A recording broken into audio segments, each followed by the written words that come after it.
Welcome to the Nevis newscast for Monday, January 15th, 2024. I am Fredicia Liebert. Cultivating a culture of resilience for a sustainable Nevis. That is the theme under which the Nevis Island Administration's Ministry of Agriculture hosted its Agenda 2024 on Monday, January 15th. Permanent Secretary Hughie Sargent says this year's theme reflects the commitment to food sustainability, resilience, and the promotion of eco-friendly practices in agriculture. It encourages the adoption of safe farming and fishing methods, conservation of natural resources, and the development of resilient food production systems. The goal is to foster a balance between agricultural productivity, environmental stewardship, and technical innovation for a more sustainable future for the island of Nevis. The key areas of focus include promoting farming practices that support natural ecosystems and the minimal use of external imports. Climate smart agriculture, implementing strategies that adapt and mitigate the impacts of climate change. We also want to focus on local food systems, encouraging the production and the consumption of locally grown food to reduce the dependence on imports, strengthen food security, and support the local economy. Innovation and technology, embracing technological advancements in agriculture, such as precision farming, smart irrigation, and digital tools for farm management to increase efficiency and productivity. We also want to make sure that we have youth involvement, encouraging the active participation of young individuals in primary production by providing education, training, and opportunities to contribute to the development of sustainable practices. Community engagement is also an important aspect, which fosters collaboration between farmers, fishers, government agencies, researchers, and the community to share knowledge and address the various challenges and collectively work towards a more resilient sector. And finally, harmony and heritage. As we move to celebrate Culturama 50, the opportunity to both reflect on the past and project what we want for the future to be as a people. Embracing the collective experience of skills, talents, and best practices to move and shape the future of our community. As is customary, the event included a presentation by Director of the Department of Agriculture, Randy Elliott, who discussed the work plans for the Small Farm Equipment Pool, Agro-Processing Center, Nevis Abattoir and Meat Processing Plant, Veterinary and Livestock Division, Extension and Estates Division, the Plant Quarantine Unit, the Marketing Division, and the Clerical Division.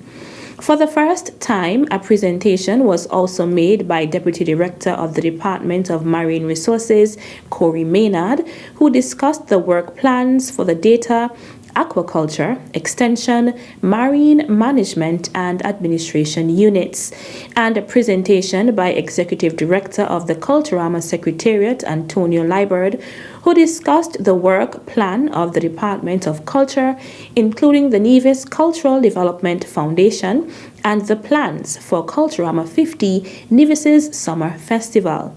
Minister of Agriculture, the Honorable Eric Evelyn, also made an address, noting that it is important to set the tone for the ensuing year, outlining expectations and roles in order to achieve results. Agriculture Agenda 2024 also featured a motivational talk by fitness coach David Walwyn, who highlighted the health and economic benefits of eating more local, natural foods. The following is an update and guidance on the respiratory illness activity activity in the Federation issued by Chief Medical Officer of Health, Dr. Hazel Laws.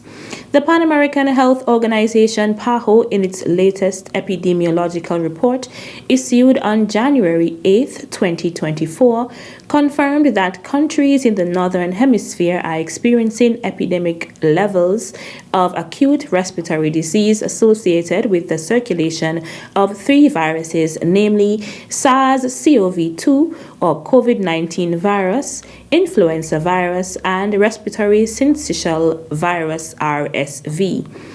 This PAHO report further stated that in the Caribbean sub-region, SARS-CoV-2 activity has remained at low levels for the last 4 weeks. However, influenza activity and RSV activity are fluctuating at moderate levels for the same period. In St. Kitts and Nevis, the Ministry of Health continues to maintain its robust respiratory surveillance activities to monitor and detect any increase in respiratory infections. The emergency room physicians on both islands are currently evaluating and investigating all patients who present fever and respiratory symptoms, including headache, coughing, sore throat, loss of sense of taste or smell, shortness of breath, joint pains, nausea, vomiting, and diarrhea. In December 2023, no laboratory-confirmed cases of COVID-19 were reported. Between January 1st to 12th, 2024, the Ministry of Health has reported 7 laboratory-confirmed cases of SARS-CoV-2 or COVID-19, one of which was imported, whereby the patient was airlifted shortly after hospitalization. The steady increase in respiratory illness activity is a common annual trend which the Ministry of Health is continuously monitoring. This trend is fueled by the flu season, the high influx of travelers, and the mass gatherings during the Christmas season and carnival celebrations. Respiratory illness activity usually peaks between January and March of each year. The Chief Medical Officer of Health is encouraging persons to exercise vigilance at this time and adhere to the measures proven to prevent respiratory tract illness, including getting an updated or seasonal flu or influenza vaccine shot. Influenza vaccines are administered at the health centers in the Federation. 2. Practice good hand hygiene. Wash hands thoroughly after exposure to high-touch surfaces. 3. Avoid touching your eyes, nose, and mouth. 4. Get prompt medical attention if you develop flu symptoms. 5. Cover your nose and mouth with a tissue when coughing and sneezing. And 6. Stay at home from school, work, church, funerals, and any function or gathering when you are sick and experiencing respiratory symptoms. Still to come, Boys Mentorship Program to observe a day of prayer and intercession. The details right after this break. As a responsible taxpayer, you help to finance free health care at all health centers on Nevis. Thank you for putting country above self. This message was brought to you by the Inland Revenue Department, Nevis. Be a responsible citizen.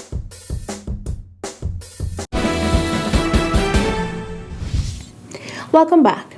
The Boys Mentorship Program in Nevis will observe a day of prayer and intercession on Tuesday, January 16th, as it celebrates Mentorship Week 2024.